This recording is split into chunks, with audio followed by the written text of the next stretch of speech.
علیکم۔ قواعد میں آج ہم جانیں گے خلاصہ کے بارے میں، خلاصہ نگاری۔ سب سے پہلے جانتے ہیں خلاصہ کی تعریف۔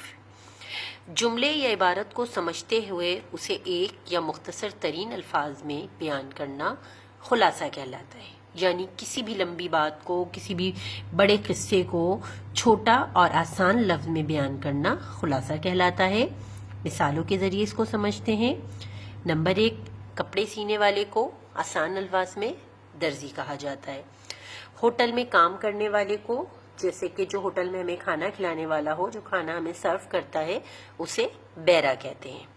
ٹھیک ہے، اسی طرح بہت سے ایسے الفاظ ہوتے ہیں روزمرہ میں جنہیں ہم آسان الفاظ میں سمجھ سکتے ہیں۔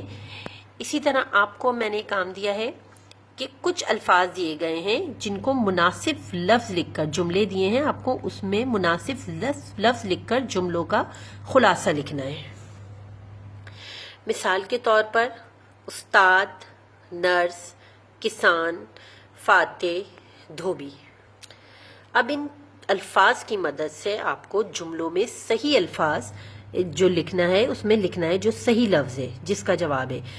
جیسے کہ اسپتال میں ڈاکٹروں کی مدد کرنے والی کو ڈیش کہتے ہیں۔ جو اسپتال میں ڈاکٹروں کی مدد کرتے ہیں اس کو کیا کہتے ہیں آپ؟ استاد، نرس، کسان، فاتح یا دھوبی۔ جو بھی صحیح لفظ ہے، اس کا صحیح جواب ہے، وہ آپ اس خالی جگہ میں لکھیں گے۔ نمبر 2 ہے، کپڑے دھونے والے کو ڈیش کہتے ہیں۔ جو ہمارے کپڑے دھو کر لاتا ہے گھر میں، اس کو کیا کہتے ہیں ہم؟ وہ آپ لکھیں گے اس میں سے چن کے ان الفاظ میں سے۔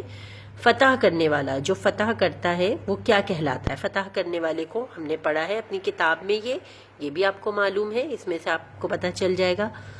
کھیتوں میں کام کرنے والا، جو کھیتوں میں کام کرتا ہے، اس کو کیا ڈیش کہتے ہیں؟ کیا کہتے ہیں؟ ان الفاظ میں لکھا ہوا ہے، جس میں سے آپ دیکھ کر چن کر لکھیں گے۔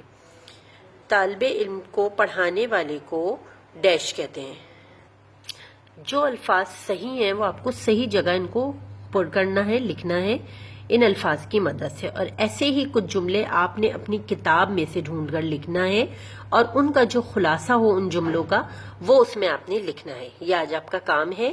خلاصے کے بارے میں آپ نے جانا، سمجھا، سیکھا، اور اس کے کچھ جملے بھی آپ کو دیے ہوئے جو آپ نے مکمل کرنا ہے۔ شکریہ۔